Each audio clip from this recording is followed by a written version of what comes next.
is the moment we waited for. Everything you want is right here. We gon' give them what they came for. We gon' take it up from last year. Shoot 'em my shot, boy, I'm long range. Me and the team on the same thing. Stayed down, never switched up. Only thing changed was the game. I'm in the zone now. Nothing can change what we on now. When I pull up, know it's going down. Foot on the gas, ain't no slowing down. Aiming for greatness, no settling. Kick down the doors, they won't let me in.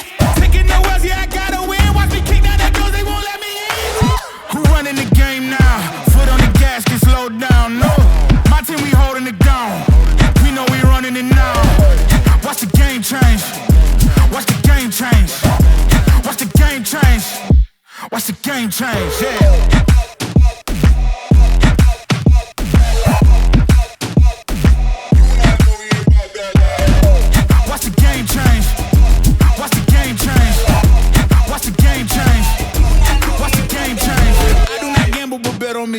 Tell them that's life, yeah, it's still of it. I'm taking a shot for my enemies. I can't waste no more time on my energy. I know they know I got it on lock. Go against me, that's a long shot. Cause I'm counting wins all around the clock. Never doubt me, boy, I don't stop. Who do you feel when they make you the monster? I am not scared of none of you imposters. Taking the lead now while they watching. Think you should leave now while the option. Taking no else, yeah, I gotta win. Watch me kick down the doors, they won't let me in. Who running the game now? Foot on the gas, can slow down, no. Welcome to another edition of the It's Cavalier podcast. It's your boy Mac. And honestly, we are at that point in the NBA offseason where there just isn't much to talk about. This is especially the case for a franchise in Cleveland named the Cavaliers.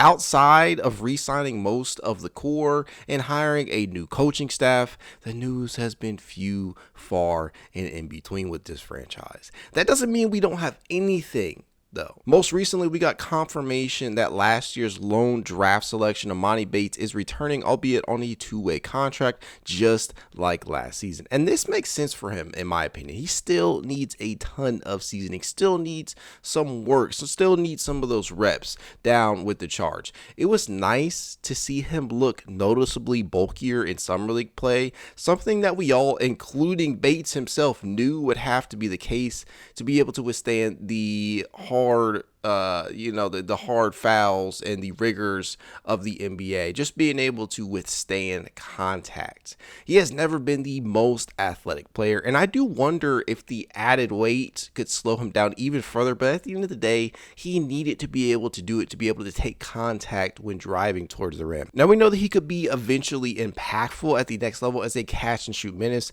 but he's got to be able to complement that skill with other skills to become a real option for the Cavs off the bench or as a starter in the future. The good news is that he is still just 20 years old. That's younger than a handful of 2024 draft selections. If Cleveland is willing to be patient with him, he might just end up becoming a viable part of this franchise. In other news, the Cavs have just announced their training camp dates as well as the location for them. Apparently, Cavaliers camp will take place at the IMG Academy in Bradenton, Florida, between October 1st through 6th. That is just over 35 days from now, at least as of recording this. This season is really getting close, man, and I cannot wait.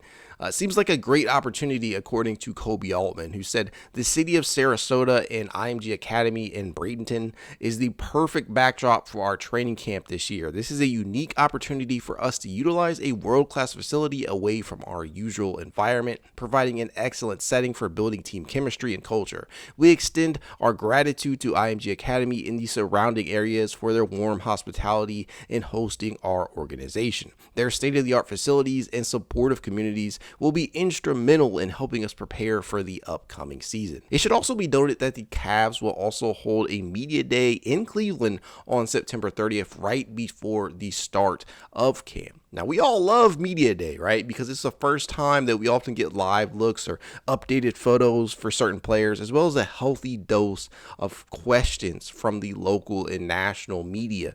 Now, for me, the reason that I love media day the most is simply because we get to see some of those new pickups in Cavs gear for the first time outside of maybe Photoshops or, the every now and then little photo shoot that they'll take in their introductory press conference, things of that nature. Like, we will actually get to see Jalen Tyson once more in a Cavaliers uniform. We may get to see somebody else by that time. Hopefully they sign somebody. But we get to see all these guys again, and they get to field some questions, and we get the typical media day bullshit. But at the end of the day, it's still a day that marks the season being closer. Next up, the founding owner of the Cleveland Cavaliers passed away. Sadly, Nick Mileti, an inaugural inductee of the Cavaliers Wall of Honor, passed away at the age of 93. That's a full life, ladies and gentlemen. And for those of you who may not be aware, Nick Mileti brought the team on as an expansion franchise in the year 1970. The 2024-25 campaign will actually mark the 55th season of the franchise's existence, if you can believe it.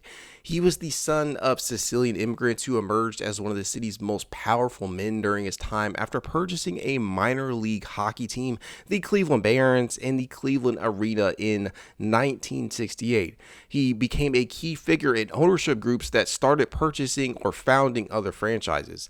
In 1970, they brought the NBA to Cleveland by selling shares of the expansion team Cavaliers at just $5 each to raise $2.25 million and cover the $3.7 million expansion fee. He purchased a controlling interest in the then Cleveland Indians, now Cleveland Guardians, in 1972 as part of a group that included future U.S. Senator Howard Metzenbaum and helped oversee construction of the Richfield Coliseum, where the Cavs played from 1974 to 1994. Mileti also bought a World Hockey Association franchise in 1972 and moved it from Calgary to Cleveland, renaming the franchise the Crusaders, and owned two of the city's largest radio stations. He sold a stake in the Cavs in 1980, and though he only owned the team for a short period of time, frankly, we wouldn't have a team without him. So thank you, Mr. Mileti.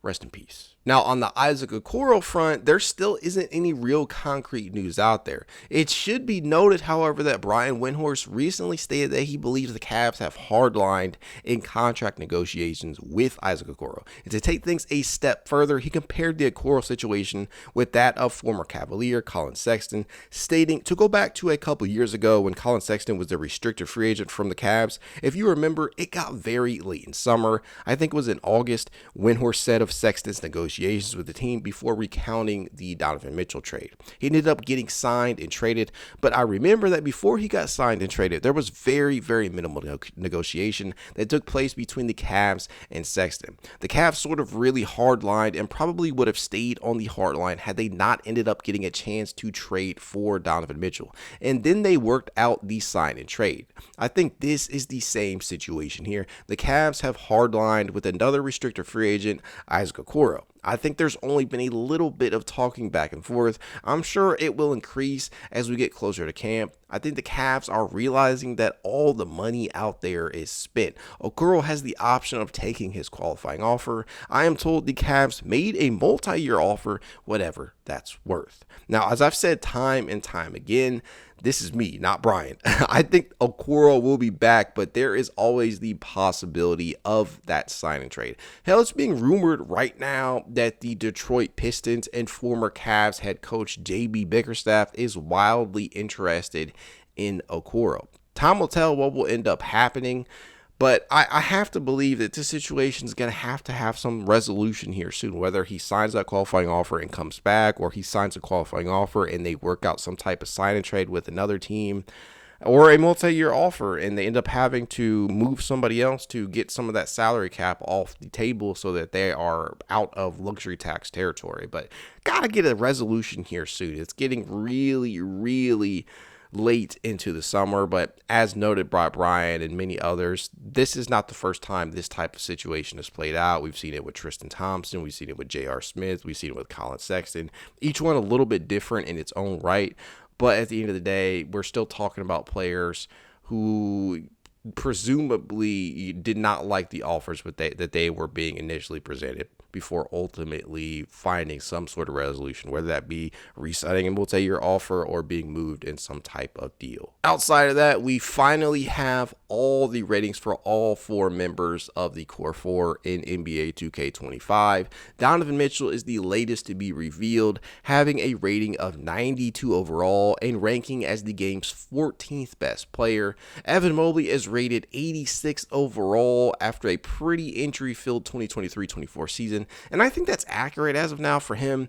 Jarrett Allen, honestly, though, feels a touch too low after being given an 84 overall rating. Honestly, Jarrett Allen just gets disrespected way too much, in my opinion. And maybe 84 overall is not the biggest deal. Maybe I'm making it more than it is. But at the end of the day, I do feel like people just minimize the impact that this man makes on both ends of the floor. I felt like he was the most consistent and most reliable Cavalier all season. That includes Donovan Mitchell, Darius Garland, Evan Mobley, whoever, because he was out there on the court. As they often say, availability is the best availability. And I get it. He was out for the majority of the playoffs, sans a couple of games, 4 games, I believe, against the Orlando Magic. But at the end of the day, when you're talking about the whole body of work of last season, I feel like Jarrett Allen deserves a little bit higher than 84, but that's just me. But perhaps much more polarizing is Darius Garland's rating, which stands at 82 overall. Now, don't get me wrong. DG kind of had the most shitty season that we could have expected from him, but he had the season from hell by his standards, but still seems pretty low. Now, as of now, he is the 75th highest rated player in the game. I have a very, very hard time believing, though, that there are 74 players that are better than RDG at this moment. But after the season that he had, I guess he has to prove something before he gets that bump up. And I think he will. I think at the start of the season, obviously, he is at 82, but by the end of it, I could very reasonably see him being at 86 and 87 because I think people have forgotten how good Darius Garland is. It's got to the point where this man is becoming underrated and, frankly, maybe even underappreciated by our own fan base. Now, I get whatever your concerns are in regards to the fit between Donovan Mitchell and him and the undersized backcourt and yada yada. I get all that. But individually, as a player, Darius Garland is still pretty damn good. And he's not too far removed from an all-star season. And even following that all-star season, the dude was still playing all-star level ball in Donovan Mitchell's first year in town while implementing another guy in the offense and taking away touches, ceding touches to Donovan, and still being efficient and still being effective as a facilitator and a scorer. So I think he's going to get back to that under Kenny Atkinson, but time will tell. And last but certainly not least is the news that Diamond Sports will continue to live to see another day, as it's been reported that the Cleveland Cavaliers, along with 12 other teams, will have their games carried by the dreadful Bally Sports. And at this time, Diamond Sports is traversing through bankruptcy proceedings, while Bally will still carry games for those 13 teams. Others have already left, opting to broadcast their games for free, something the Cavaliers may want to entertain, probably should entertain, right? Bally Sports needs to end. That's about all I'll say on that matter. That said, as I always tell you guys, if you'd like to reach out, you know how you can. It's Cavalier_pod on Twitter, TikTok, Instagram, YouTube, and more. If you want to be added to the It's Cavalier Discord chat, you know what to do. Leave a rating, leave a review, send a screenshot of said review to itscavalier53@gmail.com, and I will send you an invite. If you want to support the podcast in a small but helpful way, considering dropping a like and subscribing if you're new here. If you want to support a little bit further, consider becoming a member over on Patreon. Go Cavs.